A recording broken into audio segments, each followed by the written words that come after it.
Now we have a great opportunity because you have your questions. Now it's time to talk. Come on up.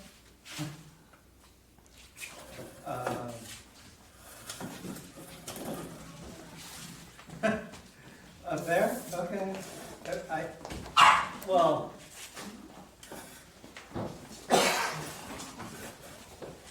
Yeah.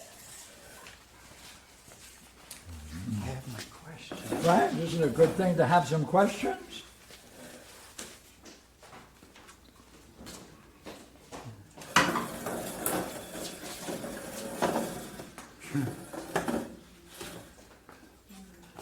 Yeah, I have one question actually. Great. Did you have to write your books? Yeah.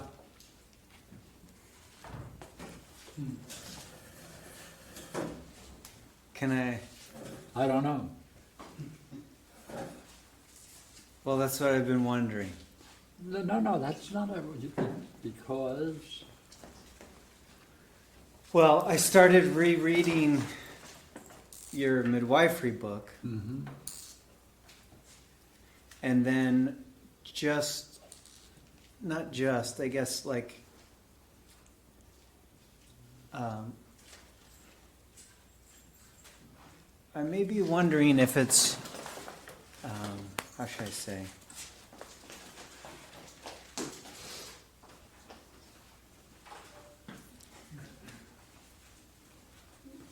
I was gonna say, is it not just to see and not share? Go ahead, Mark. Good. Is it not? Is it not just Go to ahead. see, to not share your seeing?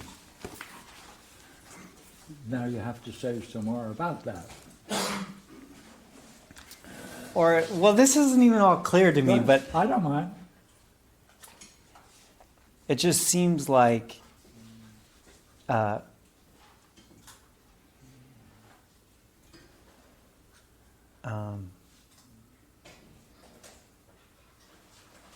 don't know what else to say. But, and then I would say that Gavin's dream, I mean, it makes it very clear what like, I'm only through the first chapter, and it's, just what the dream said, right? This, it's amazing, astonishing. Right? The first. About the true meaning of the self and these amazing discoveries. Yeah. Yeah, that book, and I mean,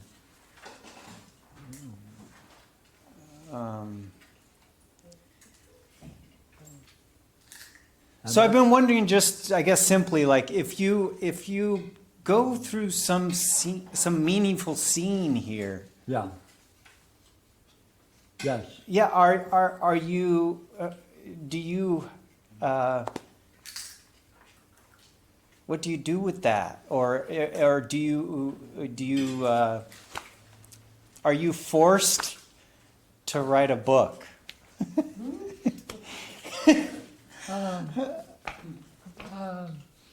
Rather than, but why not say share it?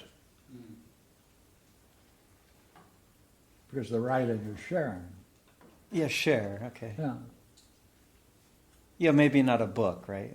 Well, it happens to be a book. But like Socrates, he didn't write. Well, yes, he did. Oh, he did? In the Phaedo, at least, he tells us that he was doing some work with Aesop's fables, and so he's doing some kind of writing, but we don't have it.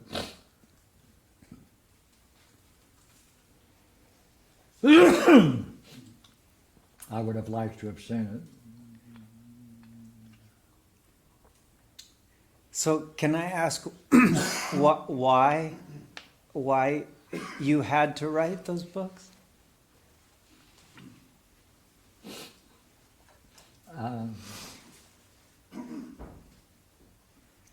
See, I don't know this curious word, had to.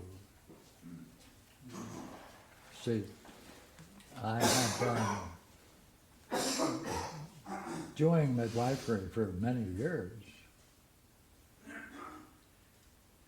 And so Regina did a paper on philosophical midwifery for one of the APA journals or conventions. And she came to me and she said, why don't you write a book about it? So I said, okay. I thought maybe it would be time. See, I had a friend of mine who I went to school with at St. John's, and he became one of the great publishers. And we had a pretty positive relationship at the school. And so he now rose to this great status of having a great publishing house, publish some good stuff. So I called him up and I said, hey, got a book? He said, come on, let's have lunch. So I brought it. He said, he looked at it and he said, wow. I'll tell you what I'm going to do. I'm going to clean my table. And I'm going to do nothing but this. This is really important. Yeah.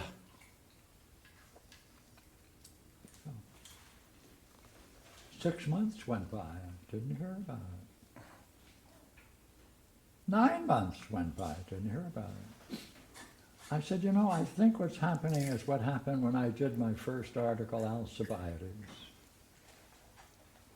When I did that dialogue, I sent it to the Yale Journal's quarterly journal. And they sent me back a letter after 9 months and said, we can't publish this. We've never published a dialogue in the journal before. We can't do that. We're going to send it to Horizon magazine, which at that time had a much more intellectual content. A year went by. I got a letter from Horizon, somewhere I still have it. They said, this dialogue has caused so much trouble on an editorial board that we're sending it back to the Yale Journal and telling them to please publish the damn thing, and we'll be very glad to keep a copy on our table. That's how it got published. Interesting. So I figured it was another scene similar to that. So I called him up, couldn't get an answer. Called the secretary, no answer. So I waited a couple more months and did it again. And the answer was, he's not in for you. He's not in for you? No. Oh, he's not in for you, okay. Yeah, that ended that. So I figured, if I'm going to publish this, I better do it myself. Yeah. So I talked to Bill Gilbert. He said, oh yeah, I'd like to start publishing. So I gave it to Bill Gilbert.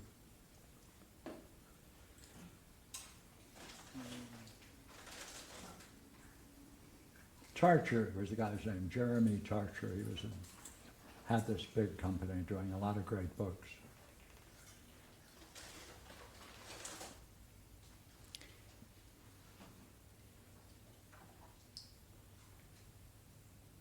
And then the other, I guess, thing that I'm actually wondering about is the counterattack.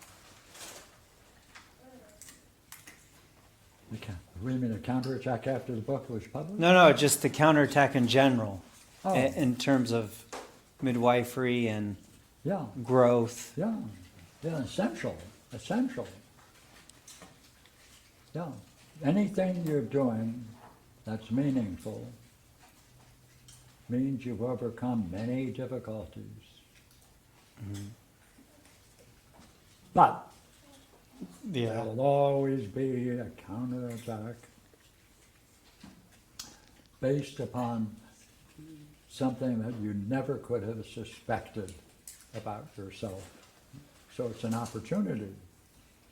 to take that counterattack and study it. They will always come up. That's your gift. Always? Well, it didn't happen with me with the book. But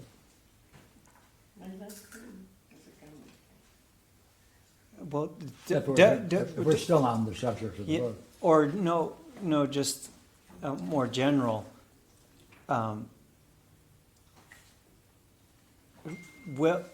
is there a place where there won't be a counterattack? Yeah, I think so. Right. Yeah, so far as I know.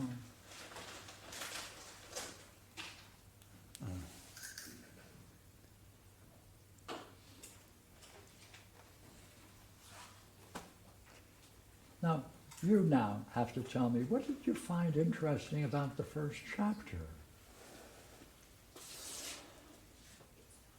Well, I contacted my good friend Good, who's into Tibetan Buddhism good. and all Buddhism, right? Yeah, good. And then he constantly formulates and regurgitates this Buddhism. Oh, yeah. But I told him, I said, get this book. This is the book you're looking for, actually. Go ahead. Because Yeah. it clearly shows that you understand the human condition. Mm-hmm. It's radical. What else did I see? What was it like seeing that this time?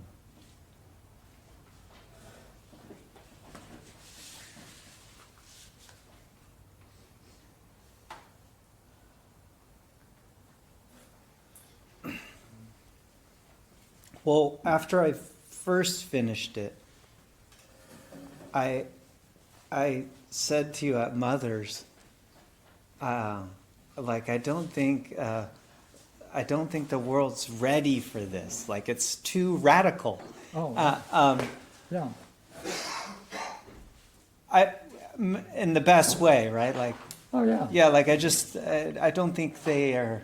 Anyway,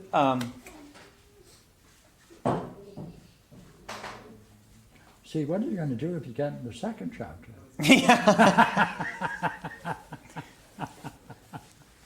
But go ahead. and then also how you say,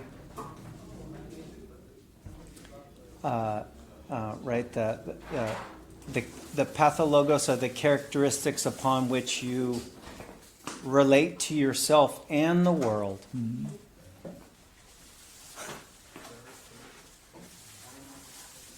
Struck me because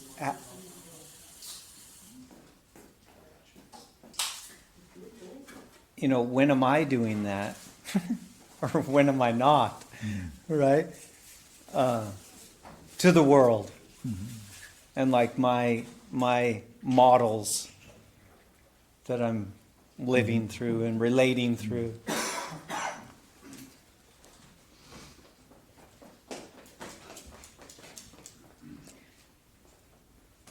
Yeah, it's profound. It's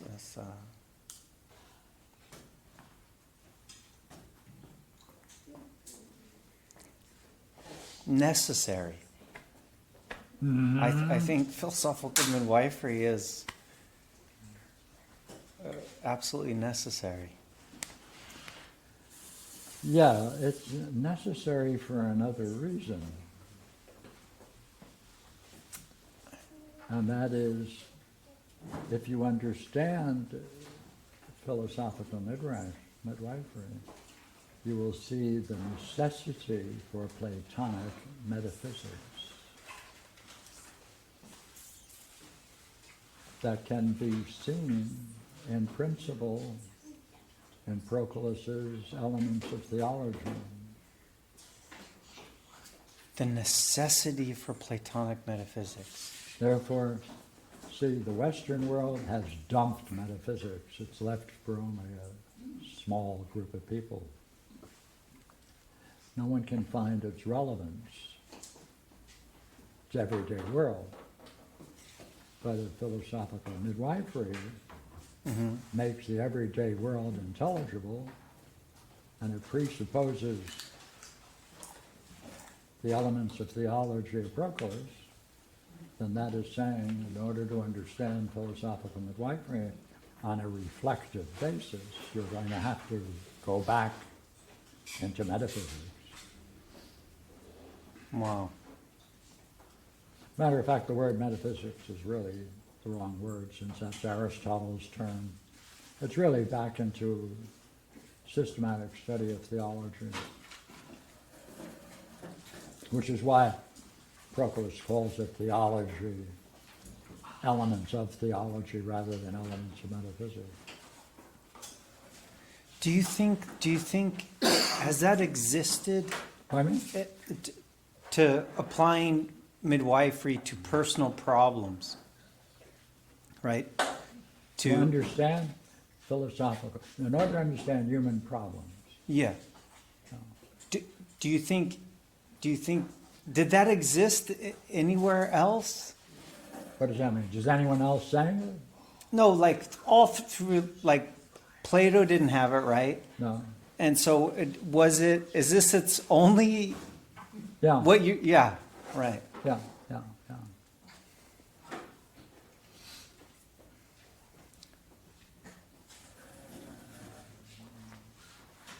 Well, that's fascinating, especially if it's causing a reversion, you have to go back. That's why I call it a new paradigm.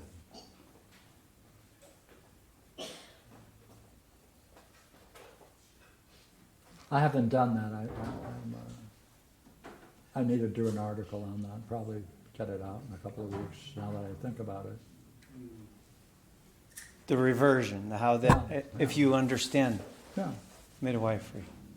But why is it so easy why is it so easy, Pierre, to forget like problems, states of mind, providence is? That is like so easy to forget. Is it equally easy to remember? I seem to not be able to recall it very clearly on the whole. Sir, have you gone through the dialectic on providence? Yes. Can you do it now? No. Why not? What does it mean if you could do that? That you could do dialectic on anything. Dialectic is a way of seeing. Right. If you see through that structure, then it's easy to see it in the everyday world, or anywhere.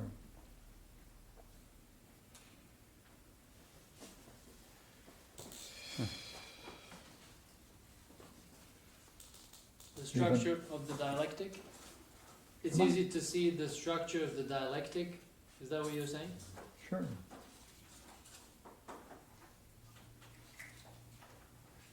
And easy to see providence once you do go through it. Yeah. He misses a couple of things, but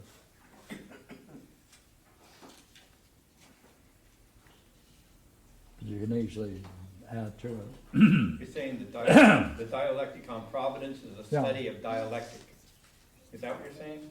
Yeah, well, you see, he has 4 categories with 3 assertions in each.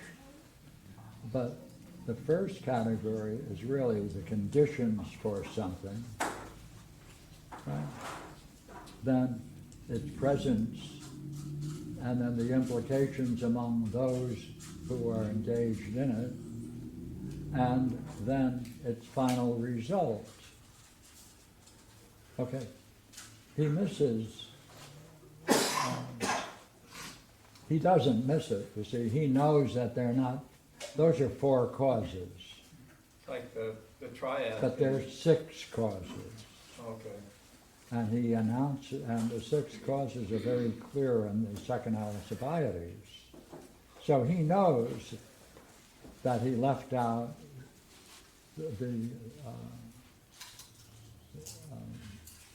not the condition for something, but the primary cause for its existence. That's not the same thing as a condition for something. And he gives the end as the result, but that's different than the telos, right? The final end upon which it turns upon. So the first cause and the final end. Yeah. And he mentions those 6 causes. He knows the 6 causes since he made a very nice study on the second Alcibiades, and he mentions the 6 causes. So all I'm doing is saying, hey, by the way, since you know that, why don't you add it to what you're doing? Would that change Proclus's dialectic on the providence Sure. greatly? Yeah, well, in a nice way. But I go back to something new and Yeah. we're talking about. He said without metaphysics you can't understand is it without metaphysics you can't understand midwifery, or without midwifery you can't understand metaphysics? Or is it kind of like they go hand in hand? Once you get one, you get the other? Because if without, then it means See- that midwifery is not self-sufficient. If you study midwifery in terms of the way I vision it, you're seeing that it fits into the natural structure of the metaphysics of the elements of theology. Basically, elements. The essential thesis is between elements of theology from 30 to 34. And what? 30 to 34, 31 to 34. And see, those are the principles of the highest way of reasoning about the nature of ultimate reality. But the same dynamics takes place in problems understood by philosophical midwifery. So it elevates the nature of human problems, that you're not in a meaningless world because the dynamics of a problem is the same as the metaphysics of the highest sense of ultimate reality. It's a bit what he's trying to do in the Platonic theology too, trying to describe that, the metaphysics of the highest reality and show how it extends through all. Yeah, that's right. Book 3, chapter 5, I guess you're talking about, yeah. Or 10.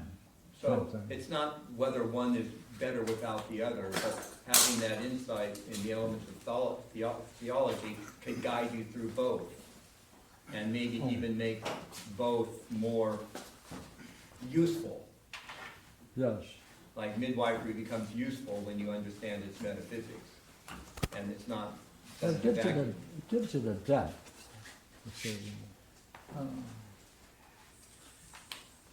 I could go over it next week if you want. Yeah, that would be fun. Yeah. Yeah. But what about? Do you recommend we bring the elements of theology, or is that not necessary? Well, it would be good to at least go over those. I'll wait a minute. There are a couple of more you need, 24, but they're about 30 to 6 or 34, 7. 24. Yeah. And you see, it all deals with the nature of the self. And to understand when you have a problem that you're living on a certain level that's meaningful. It is, you don't have a problem because you're a dumb shit. You have a problem because you're trying to achieve something and you're blocked. It's not a question of sin or being bad. Because the nature of a problem is that you take the blame for someone else's problem. Mm-hmm. And the way out of midwifery problem is when you recognize, hey, I don't have to suffer because someone else did something to me. That's their problem, not mine. And that's reflecting 30 through 34? Oh, sure. Okay. Yeah, can we, that would be nice to see. Well, I'll expect you to be able to carry it along next week. Okay. Do we have a question Fascinating. And if you get a problem, But you can congratulate yourself. Yes. Yeah. Hi. Hi, yes. So I have a question, like, if a person, okay, why is it that it takes a person time to, say, seek out something better than themselves? Versus, maybe there's people out there that doesn't. Pardon me. Okay. I'm slow. I was called one of the slow ones in my family, so I have to ask you a question. The curious phrase you used, so say it again and I I'll... know, I didn't understand it. I didn't understand myself. Come on, your view of the self is being questioned. Okay, say it again, watch. So what is it that makes a person want to get better? Or, Good. Or does not? Wait, no. Okay, That's central to the Okay. nature of the work that we do. yes. That there's something in everyone that wants to be better. Mhm. I mean, no one who's suffering a problem wants that. They want to be better. Therefore, the sense of being better is inherent in man, in the self. Therefore, the only thing you need to know is how to do it. What do you have to go through to do it? And then if it's clear enough, then it's your responsibility to see whether you want to do it or not. But the point you're making is central. Yes, there is something inherent in man that wants perfection.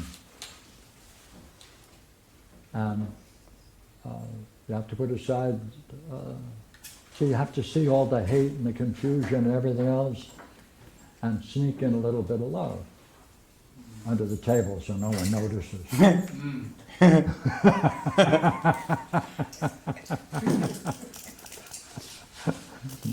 Because there's, that's a unifying power. And what happens to those other people that What happens to the other people? You mean who don't play? don't play or participate? No. See, there are two kinds of people. There'll be the people who can take the challenge and know it, and the people who don't know that there's a challenge and there's a way out. There are only those two. Well, let them know it exists, so they don't have that problem. Everyone should know that there's a way out of whatever problem they have. That's all.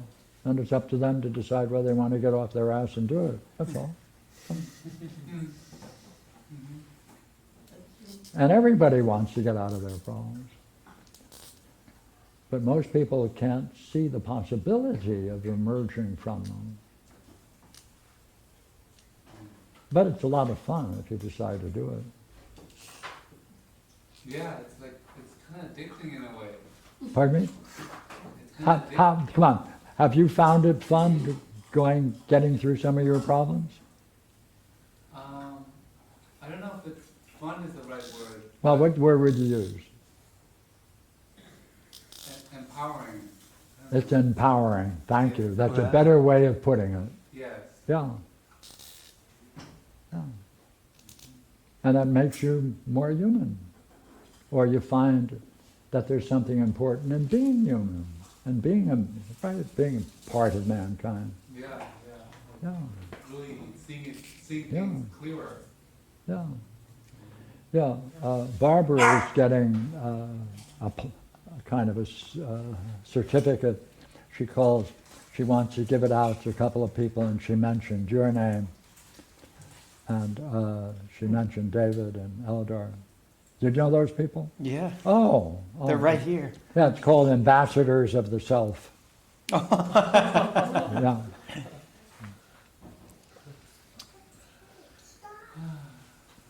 I hope I can pass that test.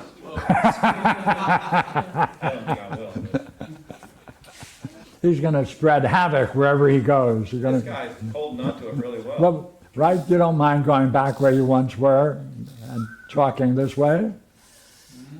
I don't know about that. Depends on how many gods I can have around me. It's very interesting though, what Sam was saying about everyone is trying to get better, trying Yes, to improve. And it's funny that it's even true for the most ignorant of people, because they may be trying to get a better car or a better golden rings or whatever it is, but there's still that shadow of trying to get better in them, even though it's a diminished form. yeah, but see, when you finally realize that you don't have to learn to be better, it's best.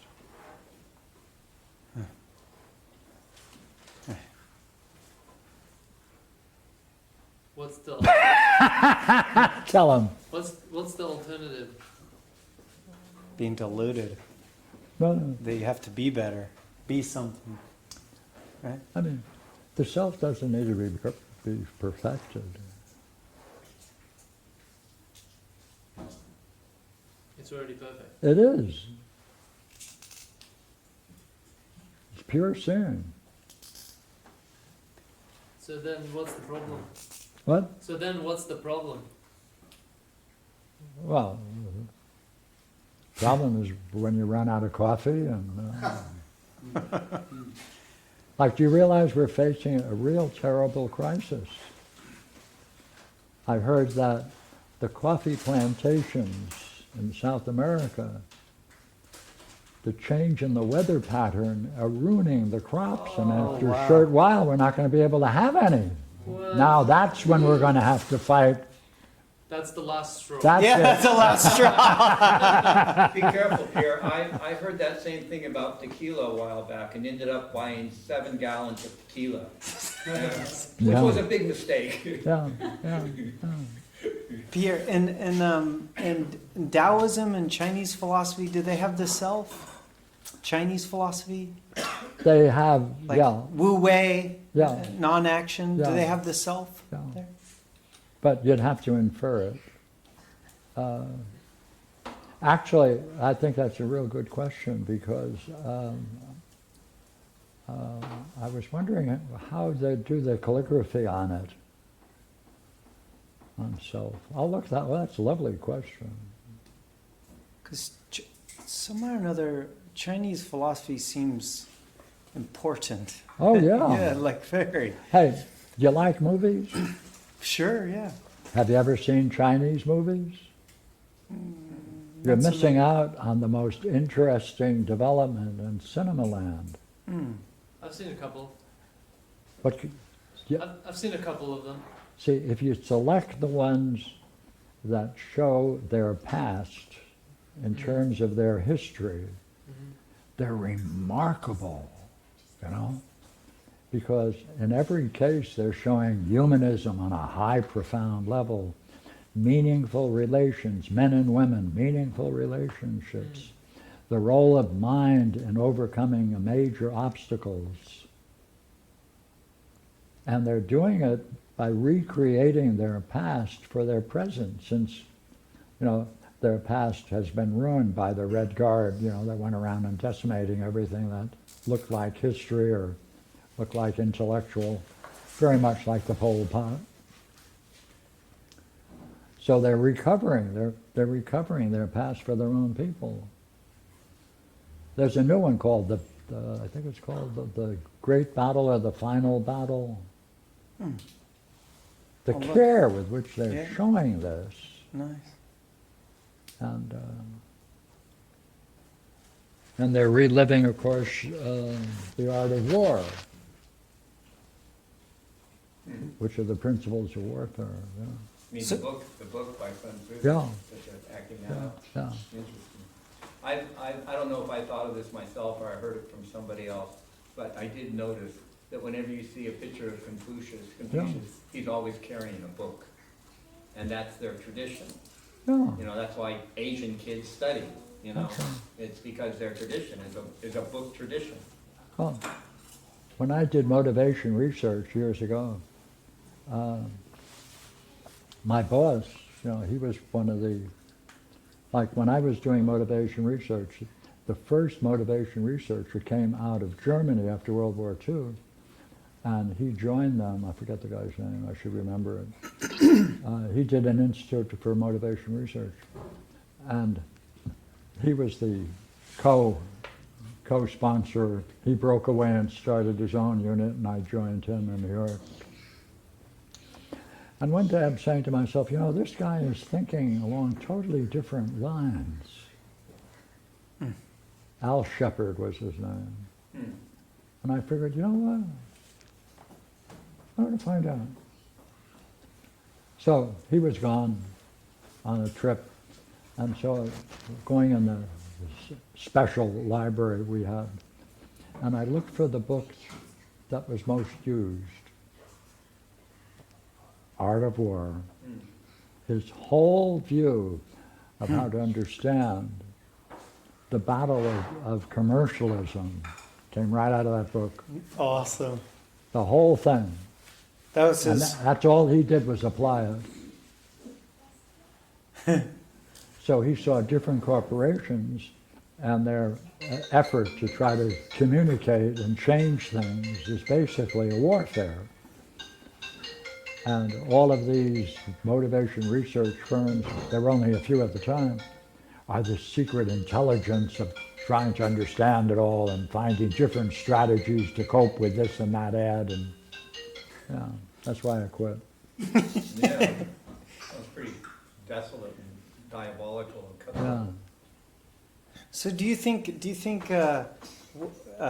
now, do you think this, do we have a chance on this earth, do you think? Well, Do we have a chance, Pierre?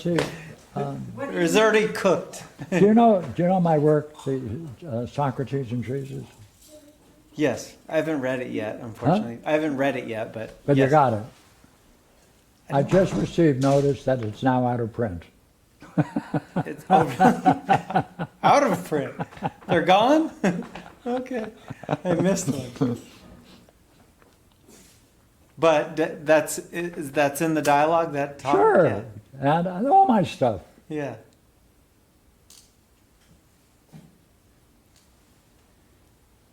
But what do you think? Is there hope? Well, you see, I look at the history of mankind differently. So I think the human race has been created here on Earth. And what we do as a people is that we destroy each culture and each world, and then we have to transmigrate to another planet and start all over.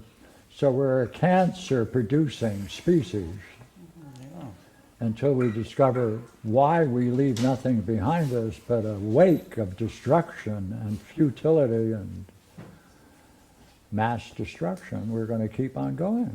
Right. So yeah, we may end, but then the human race will find another planet and start over again. But your book plays a key role Yeah. in ending that. Right. Yeah. Yeah. Yeah. Well, that's pretty interesting. What do you think? Cool. Okay, guys. Thank you. Yeah, thank you. Okay, next week I'll do it. Okay. All right. Yeah. That is, if you guys do your homework. 30 through 34, right? 30 through 34. Yeah, and I'll add some more. Okay. I think you can take your question farther if we're cooked. Go ahead. Can I?